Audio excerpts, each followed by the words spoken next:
애국과 온 땅에 풍년이 들었고, 그리고 그 시간이 7년이나 지났습니다. 그리고 이후에 이제 다시 7년이라는 기근이 이제 시작되고 이제 진행되고 있는 상황이죠. 이 기근이 심하기 때문에 이제 야곱과 그 가족들도 예굽에서 양식을 사왔지만 그 양식이 사실 오래가지 못하는 거죠. 왜냐하면 뭐 몇 년치를 어마어마하게 싸들고 올 수는 없었잖아요. 그래서 그들은 이제 시마에서 다시 양식을 사기 위해서 야곱이 아들들을 보내는 이 사건의 말씀이 오늘 말씀입니다. 그래서 1절에서 5절 말씀 보면 그 땅의 기근이 심하여 그들이 애굽에서 가져온 곡식을 다 먹었다, 이렇게 시작하고 있죠. 그러면서 아버지 야곱이 이제 아들들을 향해서 이렇게 얘기를 합니다. 너희가 가서 우리를 위해서 양식을 조금 사오라. 그랬더니 유다가 갑자기 이제 이야기를 하는 겁니다. 뭐 아들들의 대표로 얘기했겠죠. 아버지, 그 사람이 총리를 얘기하는 거잖아요. 그 사람이 우리들에게 얘기했습니다. 너희 아우를 데리고 오지 않으면 내가 너희를 만나지 않겠다. 그랬더니 아버지가 또 기리기리 날뛰고 화가 나는 거죠.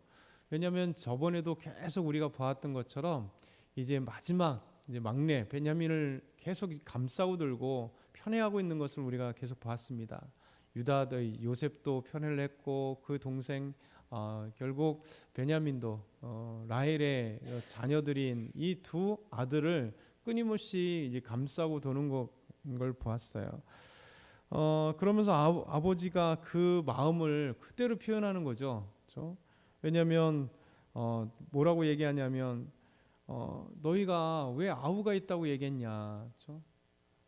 아우가 있다고 왜 얘기했냐? 그 아버지가 정말 이 아우를 어쨌든 막내를 계속해서 안 보내려고 하는 마음들이 크잖아요. 왜냐하면 나머지 아들은 다 보냈는데 10명의 아들은 보냈는데 막내를 애굽으로 안 보냈잖아요. 그런데 왜 막내가 있다는 것을 알게 해가지고 왜 막내도 데려오라고 얘기했냐, 이런 얘기를 하는 것이죠. 아니 그 어떻게 알았겠? 유다가 다시 얘기하잖아요. 우리가 어떻게 알았겠습니까? 그 사람이 아우가 있느냐, 아버지는 잘 계시냐, 그렇게 물어봤기 때문에 우리도 뭐 그 앞에 사실은 덜덜 떨잖아요. 그 거대한 애굽 제국의 총리 앞에서 갔는데 갑자기 너희 아버지는 잘 계시니? 그러면 저희 아버님은 잘 계십니다. 네 아들, 니들 막내 아우는 잘 있냐? 물어보면 당연히 얼떨결에, 그렇죠? 대답할 수밖에 없잖아요. 누가 그럴 줄 알았습니까? 이렇게 얘기하잖아요. 참 이 보면 이제 야곱의 그 스토리를 쭉 보고 있잖아요. 야곱의 스토리를 보면서 야곱의 얼마나 아들들에 대한 보이지 않는 편애가 있는지 그걸 우리는 계속 확인했고, 또 한 가지 영적인 것이 야곱이 계속 무너졌다는 것을 우리는 보았잖아요. 오늘도 보면 사실 이제 어떻게 보면 이게 역전이죠. 그러니까 우리도 그렇잖아요. 우리가 이제 어느 때는 우리 아이들이 아기 때들은 뭐 우리가 마음대로 하지만 어느 순간에 이제 아이들이 좀 자라다 보면 이제 사춘기 지나면 그때부터 우리가 자녀들을 막 이렇게 마음대로 못 하잖아. 얘들이 뭐 자기들 나름대로의 어떤 생각들을 가지고 이제 얘기를 하기 때문에 참 통제하기 어렵습니다. 마찬가지입니다. 야곱과 그 아들들도 보면 이미 유다는 결혼을 했잖아요. 우리 엘과 오난 벌써 장성해서 결혼도 시켰고 결국 엘과 오난이 죽고 셀라가 있었는데 결국 이제 그 며느리와 함께 그런 얘기들을 이렇게 그 앞에 말씀을 보게 된다는 거죠. 그러면 이미 유다도 장남도 아닌데 루벤이 장남인데 그러면 나머지 형제들도 상당히 나이가 이제는 많았고 그리고 다들 뭐 장가도 가고 한 가정에 이렇게 가장으로서 다 있었기 때문에 아버지와 함께 옛날에는 다 같이 온 대가족이잖아요. 더더군다나 이 목축을 하려고 하면 대가족이 그냥 손주들과 함께 많은 사람들이 함께 다니면서 그 모든 손주들 가족들이 다 자기들의 양들을 쳐가는 이렇게 길러가는 대가족으로 살았다는 거죠. 근데 아버지 야곱도 이제 나이가 들고 어떻게 보면 자기 아들들이 장성하고 결혼하고 그만큼 나이가 드는데 모르는 거죠. 그렇죠?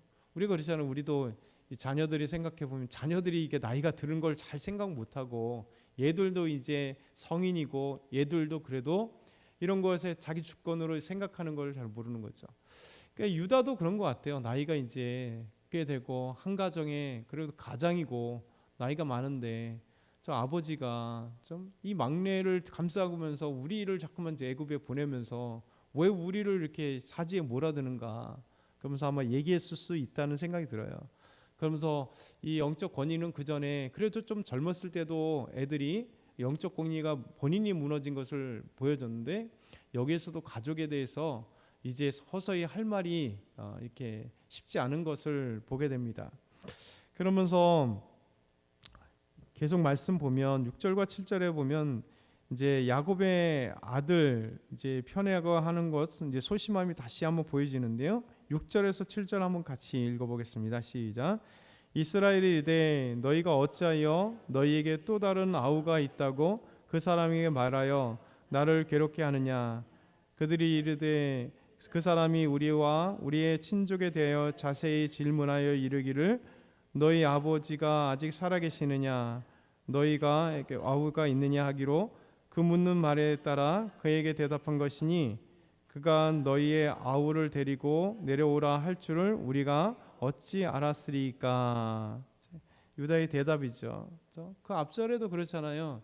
아버지가 얘기하니까 이제 아니 아버지 지금 이럴 시간이면 우리가 벌써 애굽을 2번이나 갔다 왔겠습니다. 참 답답한 이 모습들을 보게 되는 거죠. 그러면서 참 세 번째 보면 유다가 그래도 참 멋진 대답을 합니다. 무엇을 대답을 하냐면 결국 아버지에게 약속을 하죠. 내가 막내를 데리고 오지 않는다면 제가 죄를 짓는 겁니다. 제가 막내를 반드시 데려오겠습니다. 이렇게 얘기를 합니다.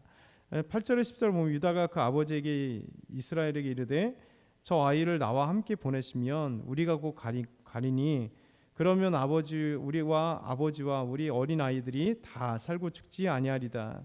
내가 그를 위하여 담보가 되오리니 아버지께서 내 손에서 그를 찾으소서. 내가 만일 그를 아버지께 데려다가 아버지 앞에 두지 아니하면 내가 영원히 죄를 지리이다. 우리가 지체 아니하지 않았다면 2번이나 갔다 오겠습니다. 이렇게 얘기를 하잖아요. 결국 이 사건 속에서 우리에게 이런 말씀들을 되게 주는 것 같아요. 그 가정에 참 위기가 찾아왔고 그 가정에 한 사람 한 사람 몫이 사실은 말할 수 있는 거잖아요. 우리 가족들도 다 함께 모이면 뭐 서로 얘기를 하잖아요. 그런 어떤 야곱의 가족들도 참 진실한 모습을 우리에게 참 그려주고 있다는 거죠. 항상 우리가 성경을 보면서 자주 이야기되는 것처럼 성경은 뭐 진짜 영웅담을 얘기하는 건 아니에요. 그들의 진솔한 얘기들을 그대로 하나님은 하시면서 그 속에서 우리와 다를 바 없는 그 가족들의 이야기, 사람들의 이야기. 그러면서 하나님은 그 사이에서 그럼에도 불구하고 하나님의 놀라운 구원의 역사들을 이뤄가시고 그리고 하나님의 손길을 보여주시고 그리고 그 속에서 하나님이 엮어가시는 인생들의 이야기를 우리에게 주신다는 거죠. 그래서 우리에게도 아마 적용을 해보면 여러 가지 적용이 될 것 같아요. 우리들의 진솔한 삶의 이야기가 하나님의 손길에 의한 이야기들이 된다는 사실이에요. 성경과 다를 바 없는 우리의 삶의 이야기가 하나님의 손길이 하나님의 은혜가 가족은 비록 이렇게 막 싸우고 있는 것 같고 지금 애굽에 이게 곡식을 사러 가는 것이 이들에게는 사실 자녀들에게는 심각한 문제일 수 있잖아요. 왜냐하면 그때도 잘못하면 죽임을 당할 수 있는 낯선 곳에 그들이 가서 지금 흉년이 나서 이 쌀을 구해온다는 것, 곡식을 구해온다는 것 쉬운 건 아닙니다. 그런데 더더군다나 이 앞장에 사건들이 있었잖아요. 우리가 이제 주의를 지나면서 이 사건들이 경험했던 사람들은 트라우마가 생기지 않겠어요? 이렇게 했는데 그 사람이 우리에게 이런 일을 했는데 우리가 다시 가면 우리가 살 수 있을까? 다시 돌아올 수 있을까? 이런 생각을 갖잖아요. 이런 어떤 과정 속에서 일어나는 사건들 그러면서 우리에게 이 놀라운 하나님의 손길들을 한번 깊이 한번 생각해 보면 그럼에도 불구하고 하나님은 이미 요셉을 총리로 세우시고 요셉을 통해서 구원하시기로 작정하시는 그 놀라운 손길 요셉도 형들을 미워하는 것이 아니라 그들을 오히려 더 사랑하는 마음으로 하나님의 그 구원 계획들, 큰 구원 계획들에 동참해서 사용되고 있는 그것들, 우리도 하나님의 놀라운 구원 계획에 날로 다 도구로 사용되어지고 또 하나님의 손길이 우리 안에 있다는 사실을 오늘도 기억하면서 이 한 주 이 말씀을 또 내일 또 말씀을 기억하면서 하나님의 놀라운 은혜가 저와 여러분에게 가득하게 소망합니다.